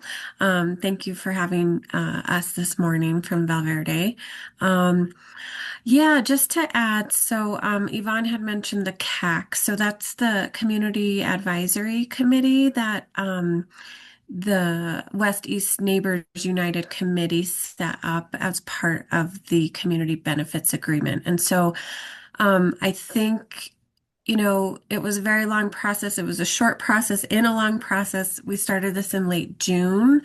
It was a really fast runway to get everything said and done right before, quite frankly, the Christmas holiday. And so this committee had a learning curve because how many folks get to actually work on something like a community benefits agreement? But I think that what I learned is that there are a lot of CBAs nationally, actually. It's just that maybe some people don't really know much about them or they don't know the process. And so being a part of the process is really important because you get to have your voice at the table with the developer from the get-go, and get to really hash it out, say what the concerns are on behalf of the community, your neighborhoods, what you'd like to see. And we did that through and through.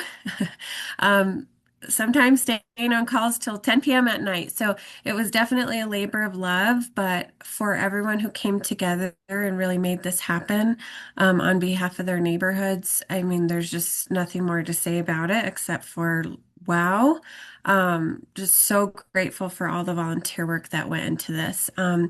And we've been able to share, I think, ad hoc just a little bit with our council folks about the amount of labor and whatnot and the time commitment that can go into something like this. And they've been very open. And I know in our district, we were the only non D7 neighborhood actually to participate on the committee. We are in District 3 under Councilwoman Torres. But she had mentioned at one point even looking into getting maybe some type of like funding structures or something to support this type of work moving forward, because we know that development isn't going to stop at this soccer stadium. So I think, long story short, I'm particularly proud of the fact that we do have a community advisory committee, which will include the West East Neighbors United. And through that, there's still a lot to be set up around the structure to make sure that it's equitable and fair. But the idea is organizations will be able to apply for different categories. So anti-displacement, youth, different things, and to get some funding out into the Denver community as part of this development. So definitely still more to come, but just so proud and grateful for the group that I got to serve with on this committee. Wow, that's Great. amazing. Yeah.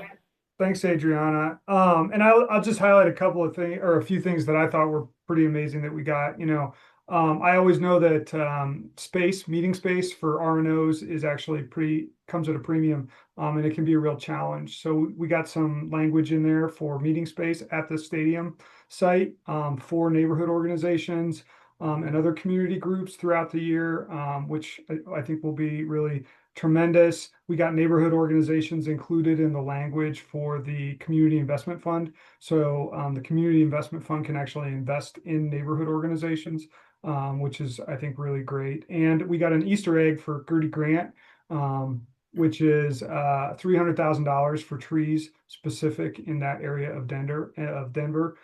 So we're really pretty excited about that. That we're really going to work on, livability and quality of life for that area of Southwest Denver. I think I saw some other people on here, including I think Tim Lopez and maybe Michelle. Keith, I Yeah. think we need to think About about 10:40. Yeah. Yeah, Okay. we're at 10:41 actually, Okay. and we've got several other hands that are up. Okay. Well, if you don't mind, guys, we'll include this in the chat and any other information. So. Yeah. And if we have time at the end, we can come back. I did want to read Ellen Roth from South City Park. I just can't catch my breath. She says she can't come off of mute. She will, because we'd only hear yelling babies. But South City Park members voted priorities for this year are traffic safety advocacy. Let's hear it for that. I think a lot of us have that on the list. Establishing little free pantries and a community garden, continuing to participate in Colorado Boulevard BRT planning, participating in INC, continuing our in-person events around the corner to support Colfax businesses through the BRT construction as well as other community building events, which is really important. The Colfax BRT supporting businesses, I can only do a shout out for them and for us all to realize the impact of doing this on our community businesses that keep us vital. Continue our climate action work and finishing our conservation overlay alongside unlocking housing choices and the remediated landscape design plan. Phew! I mean, South City Park is knocking it out of the park and keeping those priorities straight. So we hope that we can be a support to you on that, Ellen. And I just really wanted to get your voice in here. So thanks for that.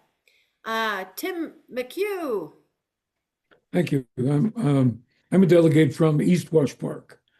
We've been dealing with two major controversial issues, both associated with Doty. The first was the shared street issue, because they were considering South Gaylord Street, which is our major business area, as a potential shared street. That has subsequently gone away because they've decided not to do that. The one that's still active is the one that was summarized by Amy Kenrick, which is the Alameda Avenue project. So in November, at our November meeting, we had two speakers. One was Dana Hoffman from Doty, and the other was Amy Ford, who, as you know, is the executive director of Doty. After this meeting, well, actually before this meeting, we sent out a survey to our members, to our residents, about the Alameda Avenue project. 289 people responded, which is a little better than 10% of those to which we have an email. And 53% were against the change from the original design of 3 lanes to the new 4-lane with turning areas. 47% supported it. So on the basis of the survey, the presentation on at our November meeting, a lack of transparency surrounding Doty's decision to change its original decision, which had been based, as you know from Amy's summary, on 5 years of research and meeting with community people. The board of Wash Park East has drafted and will send a formal letter to the mayor, the city council, and Doty, saying that the board unanimously supports the original decision to have 3 lanes. So we're supporting West Wash Park in that too. Thanks. That's it.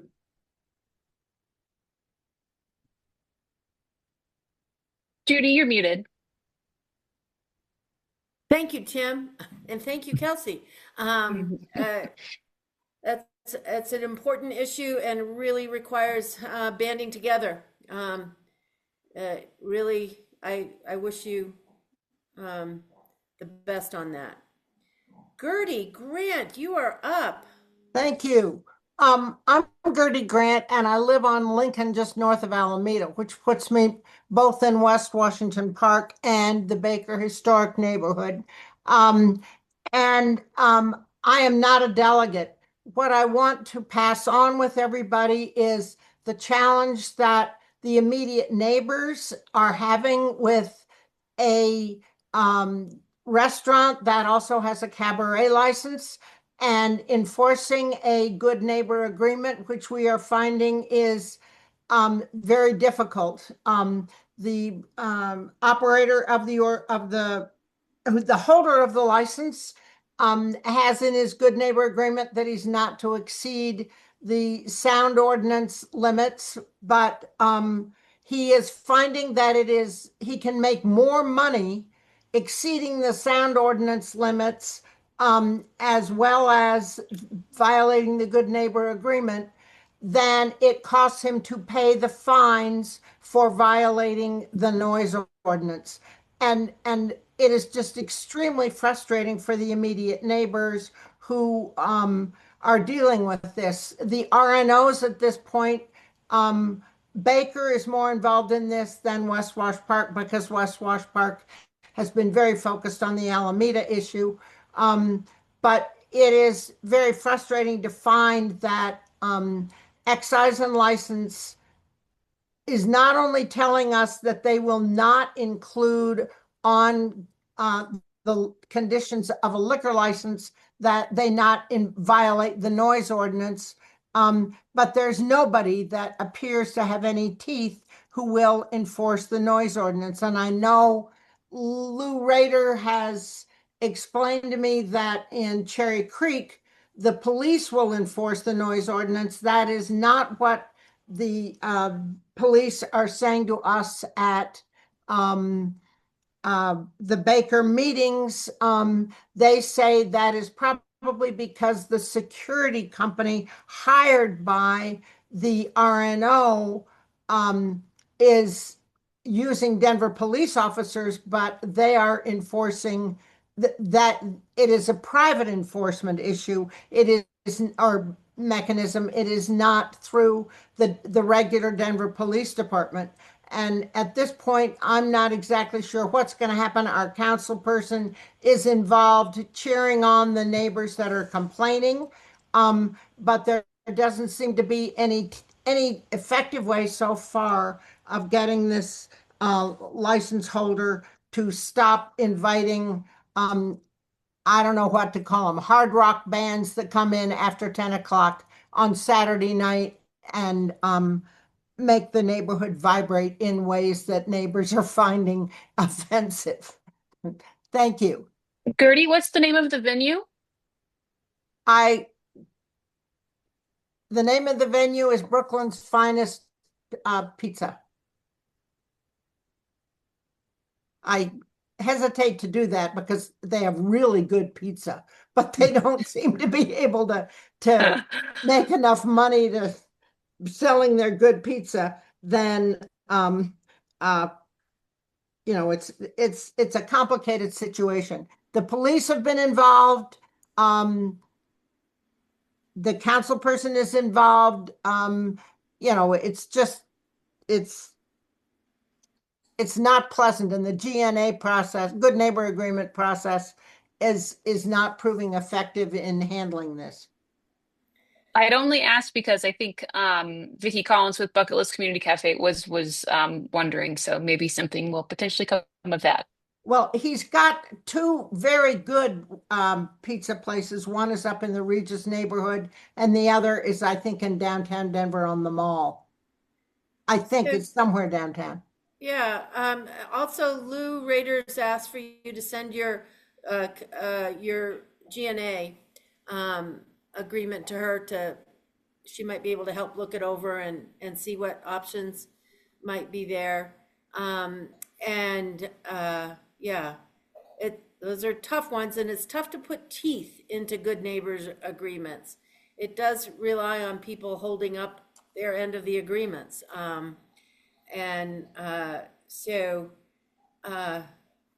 Anything else, Kelsey, in the chat that would be important to get to Gertie? I think we're good. Okay. One question though for Keith, maybe for Keith Noodleon, some sort of in the CBA arena, no pun intended, as we talk about stadiums too. Good one, Kels. Bill had inquired if there was like an INC rep for the CBA for the new Bronco Stadium. So Keith, noodle on that. Maybe we can address that at the end of Around the City. Yeah, so great. We've got 3 more hands, and I'd like to get them in. I know we want to do a wrap up, but Lamone?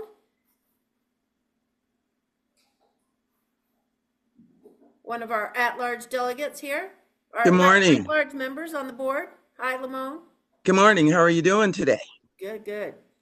So my name's Lamone Knowles. I am a member of the board for the East Denver Residents Council, and I also am a member of the Northeast Park Hill Coalition. And so some of the things I wanted to talk about was with the East Denver Residents Council, we organized 2 senior councils who lived in the apartment buildings in Northfield and Northeast Park Hill. So we organized those since COVID, and they're up and running, particularly the one in Northfield. It's called Kappa 2. They are very, very energetic and energized and off and running. The second issue is I'm also on the Quebec Corridor Good Neighbor Committee, along with members of the Central Park United Neighbors, Northeast Park Hill Coalition, also the businesses and hotels along Quebec Corridor. We did a good neighbor agreement with the first operator of the Aspen that used to be the Doubletree Hotel off of Smith Road in Quebec. Now that and that was with the Salvation Army. Now that there's been a change in operators, we're going to reboot our good neighbor agreement with the Alchemy, who was recently approved by City Council. So that first meeting will be at the end of January, and we are working with a mediator to get the terms and conditions done. I wanted to give a shout out to Denver Police Districts 2 and 5, who were very instrumental in terms of showing up for the meetings, as well as taking on the safety and security issues that were shortcomings with the first operator. And that's it. Great. Thanks, Lamone. You're welcome. Yeah. Jane. Hi, Rich, don't worry, I'm going to go so fast, okay? Yeah, My name is okay. Jane It's Smith, important. real name, not in witness protection. I am here to represent a nonprofit organization called the Park People. I see lots of familiar faces today. We just have some exciting things happening this spring on behalf of the Park People. I'm going to put a link in the chat with a one pager with all of our opportunities that you can check out and share with your neighborhoods, please. I'm going to put our website there as well. I'm going to put our email and then my email if you just want to connect with me. But I do want to talk very quickly about the Park People. Well, I personally am the workforce development manager. I oversee one of our programs called Tree Force, which I'll tell you about. But overall, the Park People, we have lots of opportunities for folks in Denver neighborhoods to get engaged with tree planting and tree care and tree stewardship across all different types of levels. That can include volunteering, that can include bringing companies together to plant trees or sponsor tree planting. You can plant trees in your home, you can attend workshops, enter careers in the field, or just get your community involved in planting and stewarding trees in your neighborhoods. So lots and lots of opportunities. A lot of the work that you all talk about is supported by the Park People as well. This spring, one of the biggest opportunities to get involved is through Denver Digs Trees, if you've heard of that. Some of you have been instrumental in Denver Digs Trees in the past. And we also have our community forester workshops opening up. Denver Digs is our longest running program. It offers trees as low as $15 to Denver residents. Applications are now open until February 15th. That will be in the one pager that I'm going to put in the chat here in just a second. Our community forester is a series of 5 workshops, and that's crafted to grow tree care skills for people looking to boost their own knowledge or become involved as a skilled volunteer with the Park People. Registration opens for those classes on January 20th, and you could fill out an interest form for that right now.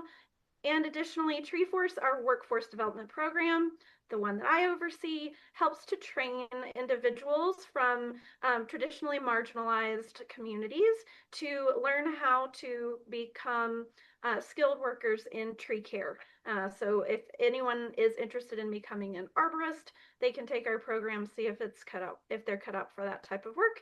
And we help connect them to all types of folks in the industry, and we encourage folks to be able to enter entry-level tree care jobs after that. So again, here are the opportunities in the chat, our Park People email, our website, links to social media. I can do my best. Here's all the information, and take it away, Rich. Yeah, go for it, Rich. And thanks for waiting, hanging in there.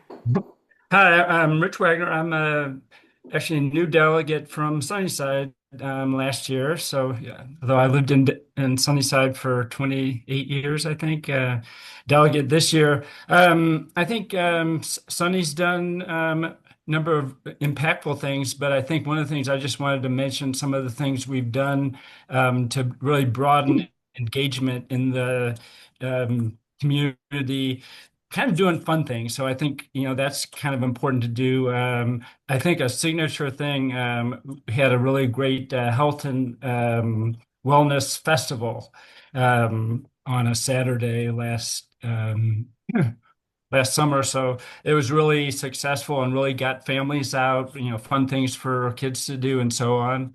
I think we had like a Halloween dog parade, and I think I think Berkeley had one and so on. The other thing we had, and this might be a practice other neighborhoods might think about, we've done probably for 10 years, Sunnyside Sippers, which is a monthly, just gather at a restaurant or a bar in the neighborhood. And it's a really good way to, I've met a lot of people in the neighborhood. Anything else good for the order?